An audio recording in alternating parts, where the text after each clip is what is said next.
Hey everybody, welcome back to the NC State Insider Podcast. I'm your host and lead beat writer Tucker Sennett here to wrap things up on the 2025-26 men's basketball season for the Wolfpack. NC State heads to the first four and loses to Texas on Tuesday. A little bit behind on podcasting here, as you know, there was a lot of travel back and forth between there and Dayton, or between here and Raleigh and Dayton, and just kind of getting settled back in here today. So I just want to run through, what I saw from this game, some of the important things that Will Wade said afterwards, and just my general feelings about the season as a whole. We'll obviously be diving into a lot of off-season coverage here of NC State men's basketball in the next few weeks. NCAA tournament obviously raging on here. A lot of people are locked in on that. So just trying to keep basketball going here, even though the Wolfpack season comes to a disappointing end at the hand of the Longhorns. And it's pretty remarkable that NC State lost this game, given how it was going. There was a period in the first half where Texas did not make a shot from the field for, I believe, like 8 minutes, something like that. It felt like forever, and NC State just could not get anything going consistently on the other end. I believe they took the lead briefly, and then went into the half trailing by one. But this team had a lot of issues closing games, and that issue reared its ugly head in this game against Texas.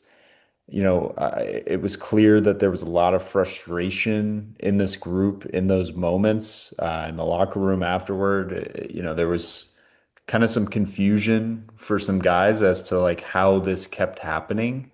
And it was interesting because the day before it seemed like they had kind of turned a page in a lot of ways. They felt like they could compete with top level competition. They felt like, that this was a different type of feeling going into this NCAA tournament, leaning on that experience that they had and all of those things. And it ends up being this more of the same. And I think, Wade was beyond frustrated with that, and that was evident for weeks. But the players, some of these guys had finally caught up with them, and there was nothing they could do. Just because most of the roster had these issues, foul trouble, big issue in this one. Musa Sanya picked up like three fouls in 10 seconds or something. It was pretty unbelievable. And then Van Allen Lubin fouls out after 23 minutes of work. And um, in a game where you're getting, shockingly for NC State, bludgeoned on the glass, you need those guys, and they weren't there. And there were certainly some interesting calls in this game. Definitely, they kind of came in waves. It was almost certainly a first four crew, if you know what I mean by that. And NC State just didn't take advantage of its moments when the calls were coming its way, and then when they weren't, Texas was taking advantage. So, the two bigs end up fouling out. Scotty Abube has to come in and play a little bit, and it just was kind of a microcosm of so many of the issues throughout the season for this team. In the second half, NC State really went away from shooting the three. They barely attempted any until the final few minutes, and then all of a sudden they're falling. McNeil started banging them. He hits a couple, and then Darian Williams hits one to make things real close. I believe they cut it to one, and eventually tied the game with a Trey Holloman split at the free throw line, and then Tremont Mark comes down, gets Holloman in an isolation play, and the defense was solid. You can't blame the defense in this entire game for why NC State lost. The Wolfpack came up with stops. They held Texas to 37% from the field. Texas only made five threes on the night, and one guy just hit a shot when he needed to. Tremont Mark. He hits that step back jumper to send the Wolfpack home. Um, it's a shame for NC State because it seems like they had been waiting for that kind of performance from Darian Williams all year. He had a lot of fire in this one. There were some gestures towards the opposing bench, towards opposing players as he shot his way to 21 points, 8 of 18 from the field, but, still some issues defensively for him. He was pretty clearly struggling in the energy department at times, and ultimately, can't come up with that half court heave to send the Wolfpack to the round of 64 against BYU. And that ended the season right there. And, is it a disappointment? I think for NC State fans, absolutely. I understand why you would be, but at the end of the day, Will Wade set out what he said he wanted to accomplish, which was he wanted to compete in the top half of the ACC, which NC State did, and he wanted to make the NCAA tournament, which he did. You can get into the semantics of what the first four is, but it's still the NCAA tournament. So, Will Wade accomplished those goals with a group that he realized very early was not going to be what he thought it was. And that was kind of the disconnect was, this team had to be cobbled together very quickly. This has been talked about a lot over the last couple of days after Wade's comments went kind of nuclear that he said, this is going to be the worst NC State team that he coaches.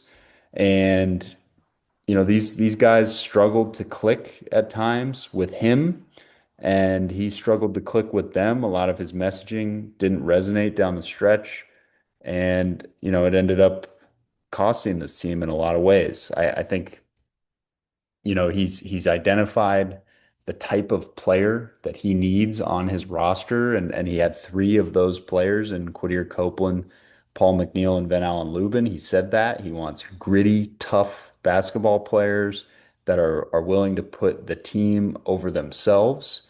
And I think McNeil will be a guy that is definitely around next year, as so long as they can prevent him from or not prevent him, but talk him out of potentially exploring the NBA draft waters because that is a possibility with him, given how effective a jump shooter he is.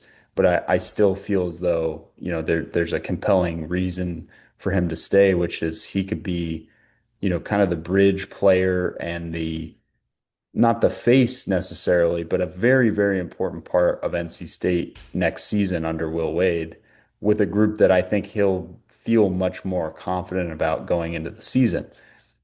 A lot of the going back to the offseason for this team, what you have to understand was Wade was trying to win over the fan base.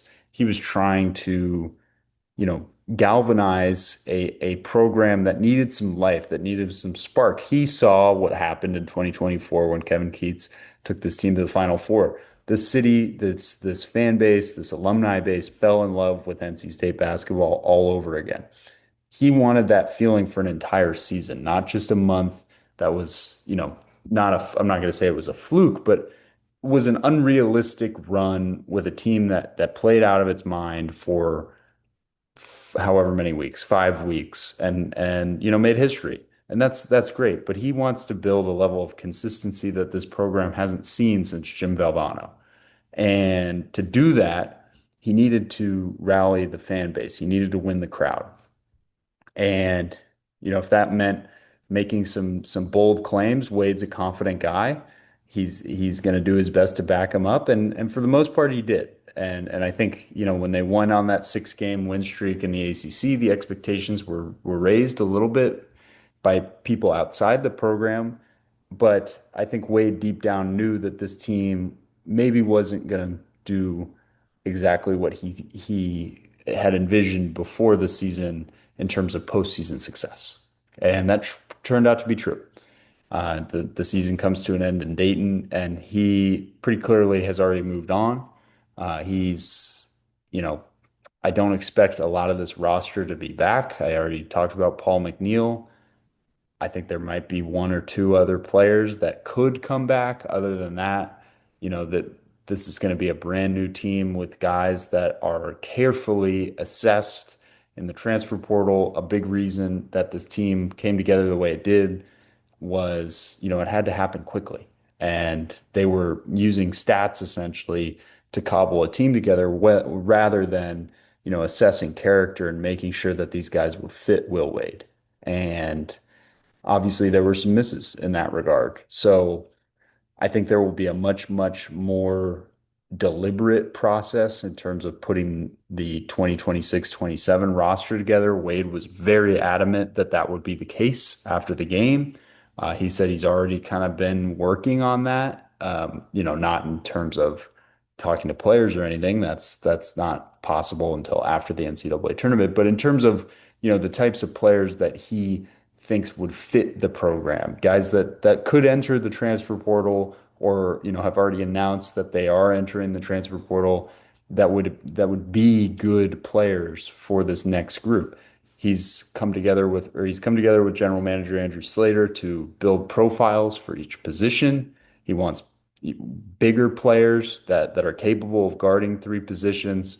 They can, fix this defense that had so many issues this past season and, go back to what he wants in terms of a basketball team. That's really what matters most heading into 2026-27.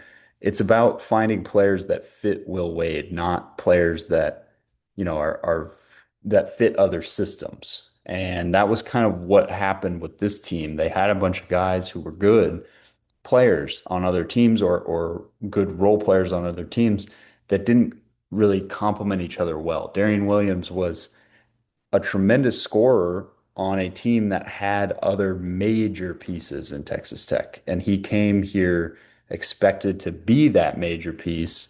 And that's just not who he was. And that was an oversight that Wade owned up to. Not specifically with Williams, but I think with a lot of these guys as a whole. And it's something that, he was pleasantly surprised with by Quadir Copeland, somebody he coached. He didn't expect him to make that kind of growth. And I think there were some serious player development wins with Copeland, with Lubin, with Paul McNeil, even with Matt Abel, who came along well as a freshman after some early growing pains. So, finding a way to keep McNeil and Abel would be really, really helpful because those would be kind of your foundational pieces for next year. And then you go from there. I think, this is going to look like a very different roster, and we'll find out kind of what that team looks like after the NCAA tournament because right now they're hunkered down. They're assessing, what went wrong this past season. They're probably talking to some of these guys about retention and do we still want you? Do you want to stay? That kind of conversation. And that's what it'll be for the next few weeks, and they'll go from there. That's all I got for now on this first four loss. Another episode coming your way soon discussing the Will Wade LSU rumors and just putting those to rest. I want to deal with that as well.